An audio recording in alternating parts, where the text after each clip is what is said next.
Hey, brand builder, Rory Vaden here. Thank you so much for tuning in to listen to this interview. We are so excited to bring you this information and wanted to let you know that, hey, there's no sales pitch coming from anything that we do. This is all our value add to you and the community. However, if you are somebody who is looking for specific strategies on how to build and monetize your personal brand, we would love to talk to you. And we offer a free call to everyone that's interested in getting to know us and is willing to give us a chance to get to know them and share a little bit about what we do. So if you're interested in taking us up on a free strategy call, you can do that at brandbuildersgroup.com/summit call. brandbuildersgroup.com/summit call. Hope to talk to you soon. On with the show. So much fun to introduce you to Cameron Herold. Cameron and I have been friends for years. We've shared the stage at events together. One of the things I love about Cameron is his pedigree of track record of success as not just an expert teacher, but an expert doer. A huge part of his story was that he was the COO of a company called 1-800-GOT-JUNK. And in 6 years, he helped that company go from $2 million in revenue to $106 million in revenue.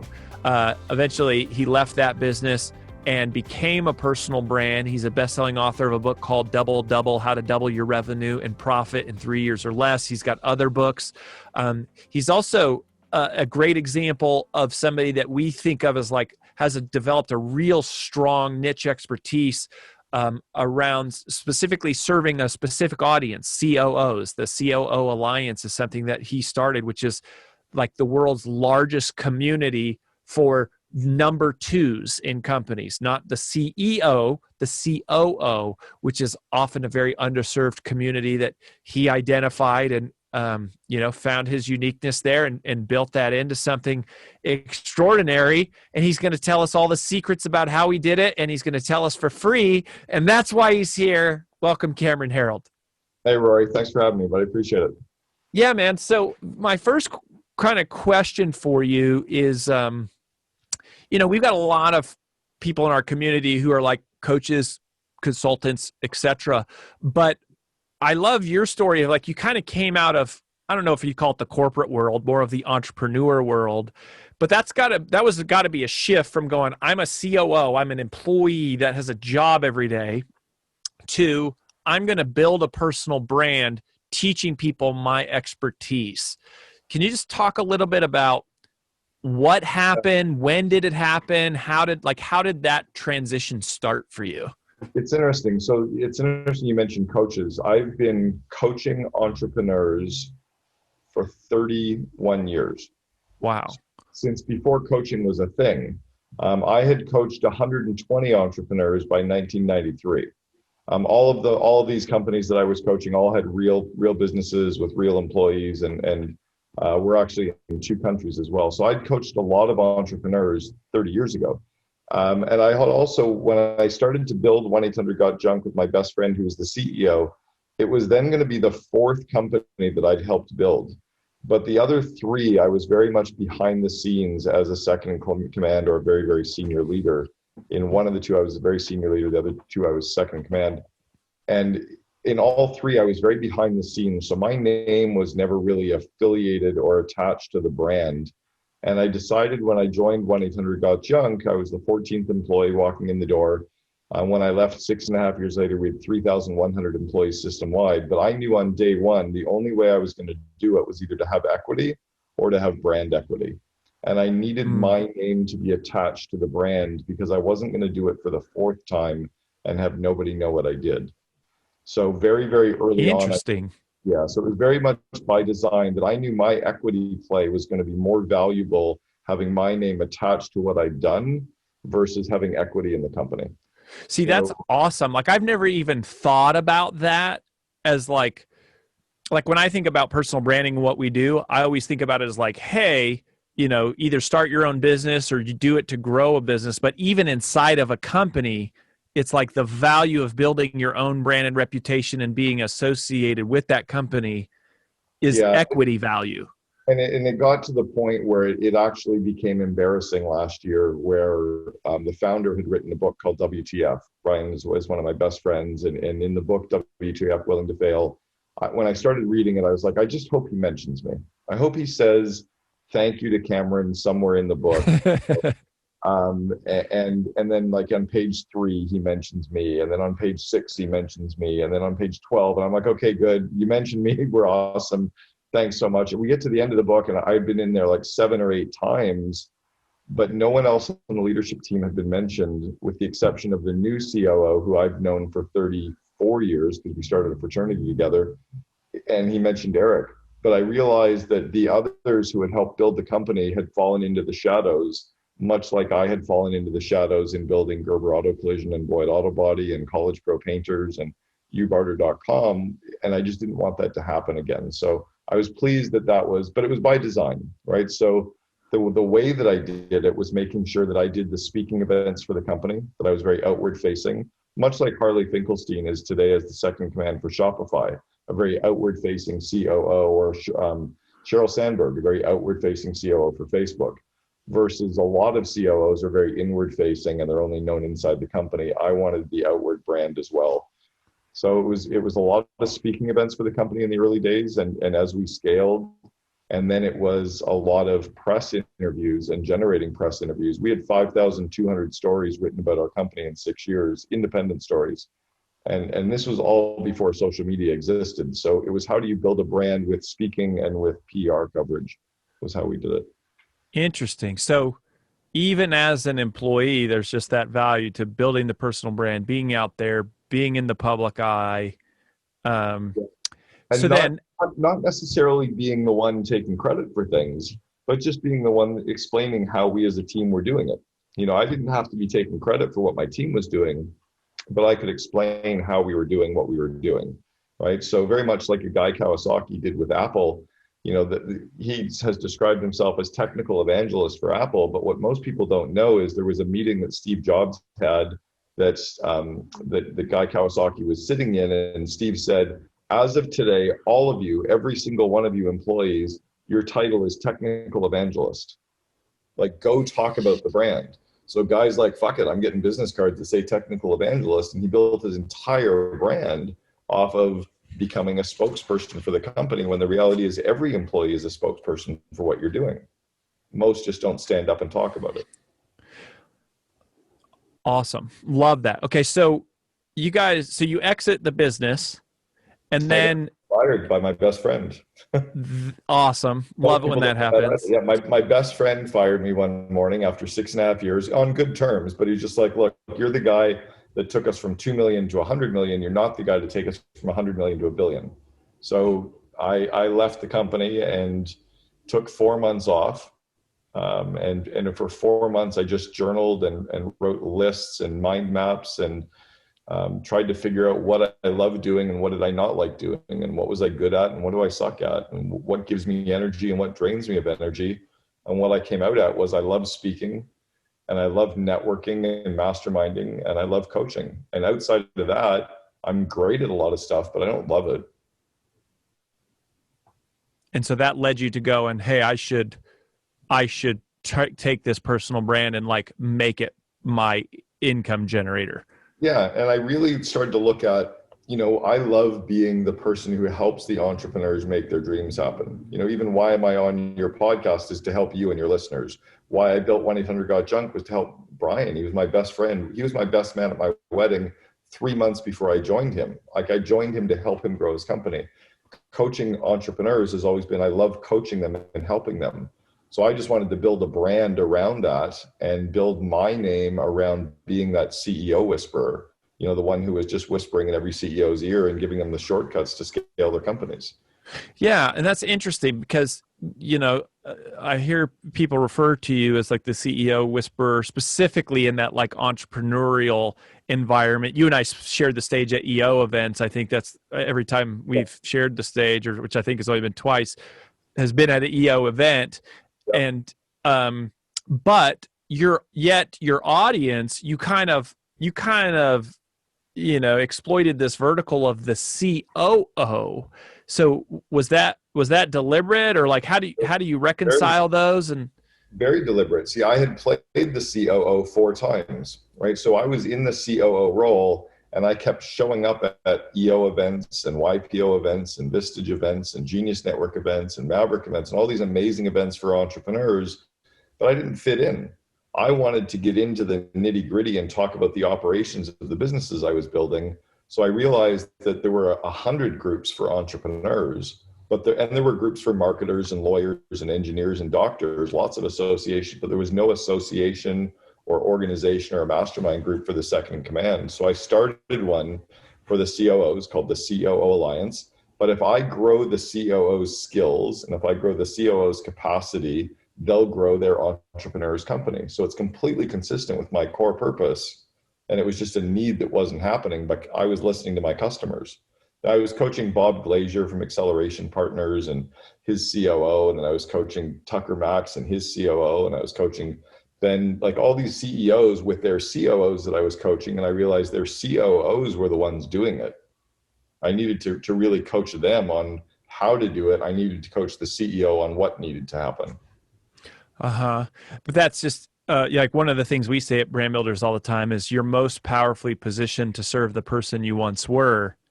And you're such a great example of that, of going, I was a CEO, a COO. I understand their world. I am that person. Holy moly, nobody is servicing this group. I'm going to do it. I'm going to start it. And that is that. Well, it was also because I listened to my customer and I gave them what they needed. Instead of me trying to create something and market it to a group that doesn't necessarily exist, they were all wanting and starving for more information and starving to talk to each other. So I actually got 10 of my second in commands together from companies that I coached, pulled them together for a 2.5-day weekend, and they all wanted to keep meeting. So I'm like, let's just start this thing. It's like my books. I've written 5 books, but none of them, I didn't have this desire to be an author or but my clients wanted more information. Like, how do I get more press coverage? You landed 5,000 stories. How do I get it? So I just wrote a book, and there's the content. Like, I gave them the how-to guide in every book. So it was more like, it wasn't going, hey, I've got an idea for a book. It was more going, hey, my clients have a need for information. And that was the genesis of the book. That's it. Like, I have 2 others that I'm working on right now. One is on the highs and lows of CEOs and why most entrepreneurs ride this manic bipolar roller coaster, and how do we ride that in a better way. And then the second is about building that CEO COO relationship, that real 2 in a box model. And it's, again, I don't want to be a writer. I don't like writing, but I like sharing my ideas because it helps so many people. And can you tell us a little bit about your business model now? Okay, so we know that you're a speaker and you get paid a speaking fee. Okay, you write some books and make some money from that. But like, as a personal brand, what's the primary revenue model? Is it the COO Alliance? It's a few. So if I was to take you through what my funnel might look like, my revenue funnel, the top of my funnel is all the press that I generate for myself. So it's podcasts, speaking events, and sometimes being paid to speak, but all of that is press, right? So all of the press coverage and then being paid to get press coverage is one. All of my books and selling, tens of thousands of copies of each of my 5 books gets more revenue, but more brand building as well. And then my coaching of CEOs and their teams, because I'm paid, my coaching rate's $2,700 an hour. So I'm paid a good rate for the year to coach these people. And then I have the COO Alliance, which is really a business in and of itself that is, already really revenue positive and scaling. And then I have referral income. So I have, I've spent 14 years knowing who the best M&A firms are, the best executive search firms, best copywriting firms, PR firms, fractional CFOs, fractional CMOs, and I refer companies to these groups. And then I just get checks in the mail from those relationships and those introductions. Yeah, it's interesting. That's the whole brand builder model is, we have a bunch of affiliates that we pay them a lifetime referral fee just to basically come on in and talk to their audience and do a free thing. And then anyone that comes from it, I mean, it's crazy how powerful that is. I'm the number 1 referral source to Scribe, for Book in a Box. One of your clients, Lewis Howes, is one of your clients. He's the number 2 referral source into Book in a Box, right? Now it's called Scribe. I've got 4 of my coaching clients are working with this one M&A firm to help them exit, and they'll get huge exits, and then I get nice referral fees. And then the last thing that I do is all of my coaching clients, 3 years after their coaching ends, they have to write me a bonus check for what coaching was really worth when I was coaching them. So it's Whoa, say that again. yeah, so it's based on an idea that the true value that they generate doesn't generate during coaching, it generates in the years following coaching when they actually implement all the ideas they've learned. So 3 years after we finish our coaching engagement, they have to cut me a bonus check for what they feel the value of the coaching really was. Wow. And it's not set. It's based on what they feel like it was worth. Yeah, I have a guy right now who, like, every time I talk to him, he goes, "That was just a McLaren." He goes, "That was a Ferrari, thank you." Like, this is like he's like, "I know I'm writing you some big checks here." You know, one of my clients went from 4 million to 52 million in 4 years. Another one of my coaching clients that I coached for 6 years, 3 years ago, he raised $255 million from Warburg Pincus, one of the top investment banks. I've helped 4 companies sell for 150 million or more. So there's really nice income there when I focus on their needs and not worry about the check. The check comes later. So, and that's one of the other things I wanted to ask you about. So one was just a little bit about your story as a personal brand. I think that's really fascinating to go that you're getting like referral income as a percentage of just these introductions you're making to these high value connections and what that is worth. And that's worth a lot. And, but the other thing was I actually wanted to talk about scaling a business. Okay. Because personal branding is interesting. You know, a lot of times people get into it and it's like, oh, yeah, I want to make some money. And then they start making money. And then it's like, okay, they're building their notoriety. And then they hit like this $1 to $3 million threshold, like this ceiling. And they go, crap, I'll never get past this level if it's all about me. And then it's going, okay, how do I get from 3 million to 10 million or that 8 figures? And I think it's like, when I think of you just as my friend, it's like you are someone I put in that category of going, okay, if I need to talk to someone about shifting my mindset from that, 7-figure to the 8-figure, 9-figure mindset, you're like the guy. So what do personal brands need to do if they want to make that leap? Not everybody does, but if they do want to go, I want to turn my personal brand into a real business, what switches do we have to flip? So I'm going to give you 4, and I've been chomping at the bit because all 4 of them came to me really, really quickly. So it's interesting that you said from 1 million to 3 million. I don't know if you've ever heard me talk about the 1s and the 3s, but the 1s and the 3s are the natural hurdle points in a company. When you go from 1 employee to 3, everything's different.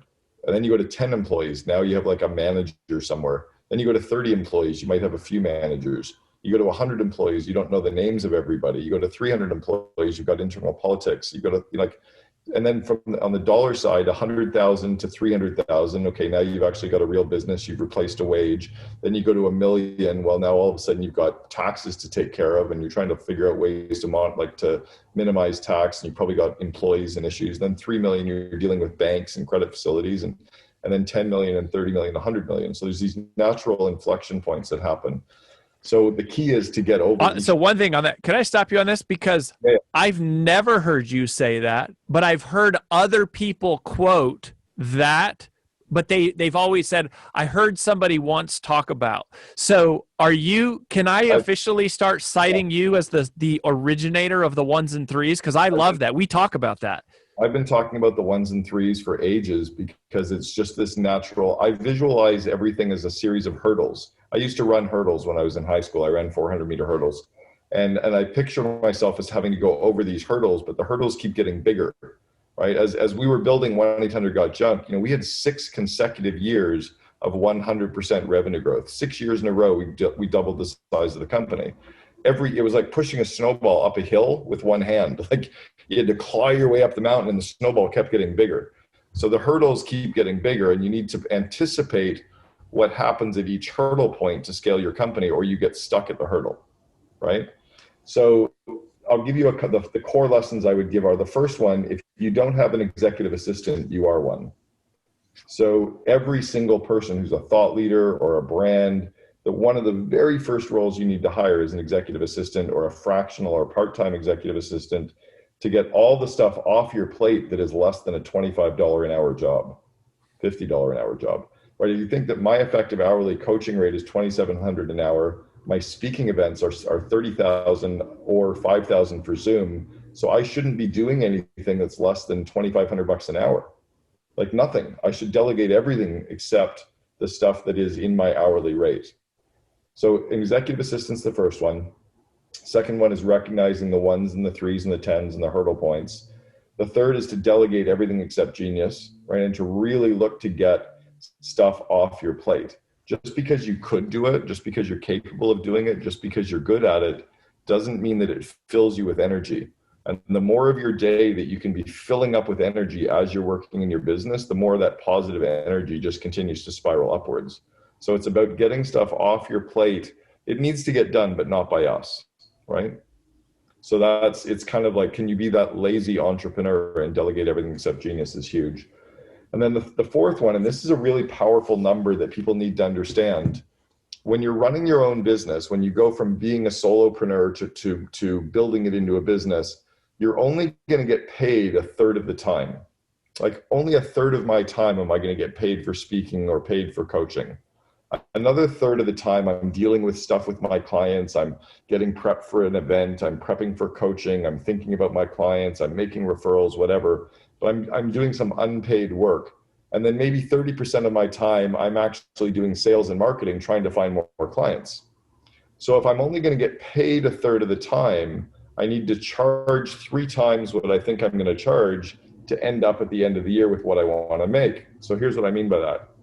Let's say you want to earn $100,000 a year, just for easy math, or let's say $1 million a year. If you want to earn $1 million a year, that means your hourly rate, if you worked 40 hours a week, 50 weeks a year, you would be getting paid $500 an hour for 40 hours a week, 50 weeks a year, generates $1 million in income. Okay, slow down here just a little bit on the math because I'm I'm going, okay. So $1 million a year is how much? Is $500 an hour. So you can do the very quick math. $500 times 40 hours a week times 52 weeks generates $1 million. Okay. Got it. But if you're only getting paid 30% of the time, and 30% of the time you're working on the business and not getting paid for it, and 30% of the time you're out finding new clients, that means you need to charge $1,500 an hour because you're only really going to be billing out at about 14 hours a week to end up with $1 million a year. The reason most consultants never make enough money is they charge the hourly rate they used to get paid, and then they realize that at the end of the year, they don't get paid for 40 hours a week when they're still trying to find work. You're not charging enough. You got to charge more. One of the very, very first things I did at 1-800-GOT-JUNK was raised our prices by 40%. Within the first 2 weeks I was there. You know, like what's your speaking event fee? I know you're going to tell me, and I'm going to have to raise mine again. But what do you charge for speaking? $25,000 for a 1 hour. It's $25,000, and we're doing 7,500 for a virtual keynote. Okay, there you go. I need to change my virtual keynote because $5,000 I'm underpricing myself. Like every time you think about it, you can raise your bar a little bit. And what I can do with that extra money is I can. Yeah, well, our friend Dorsey, right? Every time I talk to Dorsey, I have to go, crap, I got to double my fees. But Dorsey, at least I helped Dorsey with some time. That guy used to check his suitcase at the airport. I'm like, dude, you can't check your suitcase and do 130 speaking events a year. But yeah, he's doing like 130 speaking events a year at $50,000 each. I mean, yeah. When you charge more, then you can spend more on your website. You can spend more on your coaching. You can spend more in the masterminds you're in. You can spend more on your branding. You can spend more on your marketing. But if you don't charge enough, you don't have enough to spend on everything, and you're not making enough. So what about when you first start, though? Like, how do you, because that's hard, right? Like if you first start, if you're just beginning, do you go set my price based on what I think I'm worth, or do I take what I can get? Or do I just figure out mathematically, here's how much I need to make at the end of the year? I know I'm only going to get paid a third. Like, how do you calculate that in the beginning? I never negotiate price. I always add value. So my speaking event is $30,000. Oh, you can't pay me $30,000? Well, my speaking event is still $30,000 for me to fly to you. But the night before, I'll do a dinner with you and some of your CEO friends. It's $30,000. Okay, well, now it's $30,000 plus a dinner, and I'll give you some books as well. Like I'm gonna add some value, but the price is gonna stay at $30,000. what most of the rookies do is they tend to negotiate their fee down too quickly. And what they haven't learned is that entrepreneurs negotiate. It's just, they do it for sport. Entrepreneurs negotiate for fun.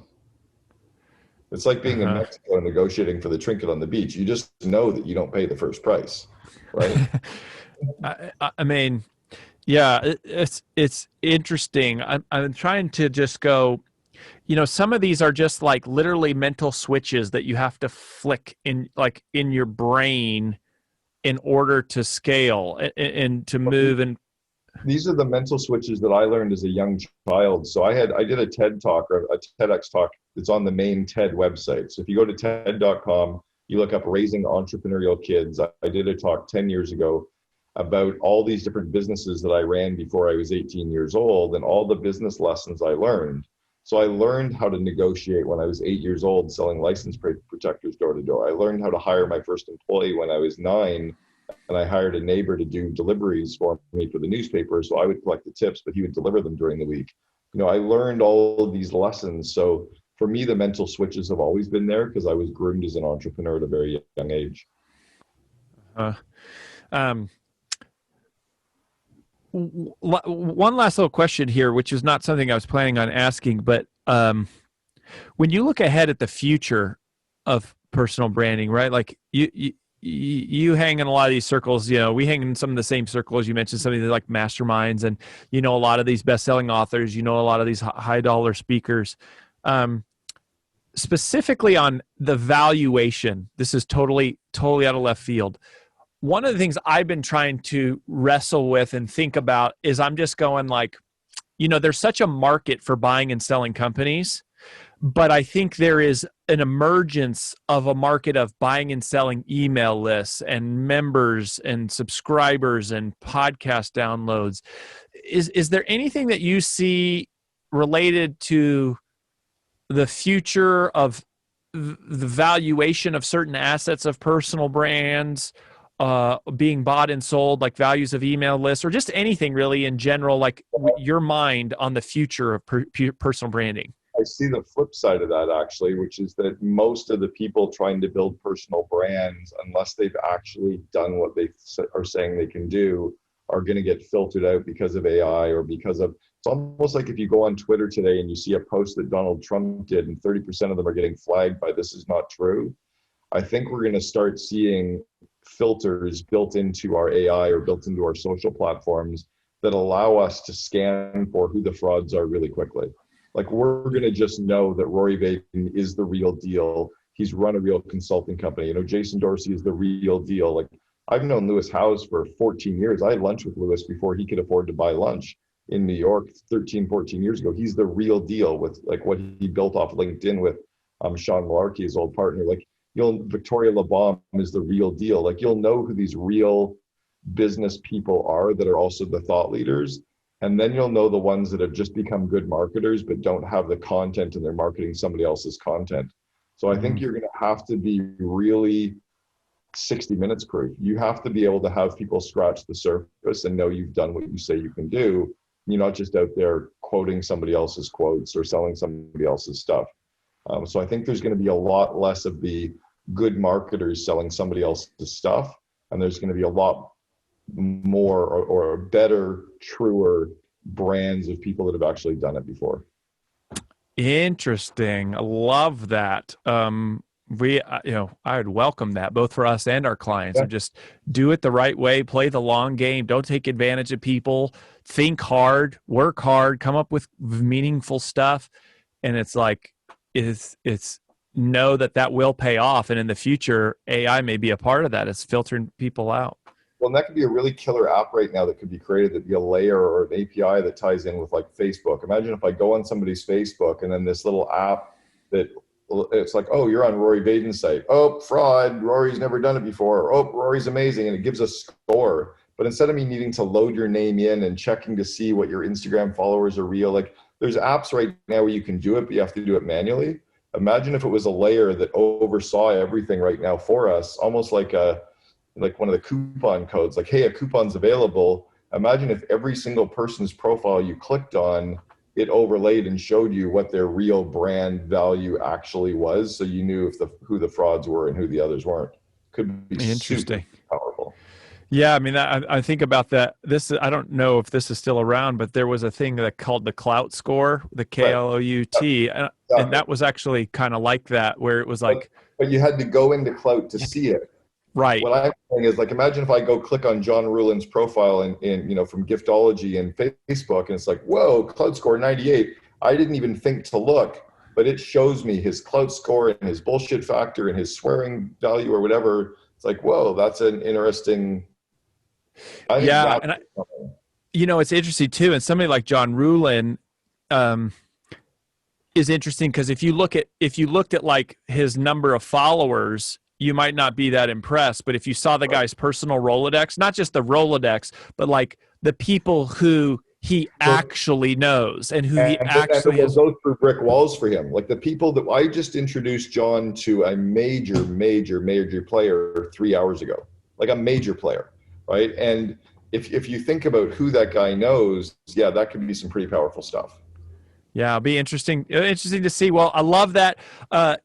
Cameron, where should people go if they want to learn more about you? I mean, certainly anyone listening that has a second in command, which all of us should if we're building a real personal brand, where to learn about COO Alliance and the stuff that you're up to.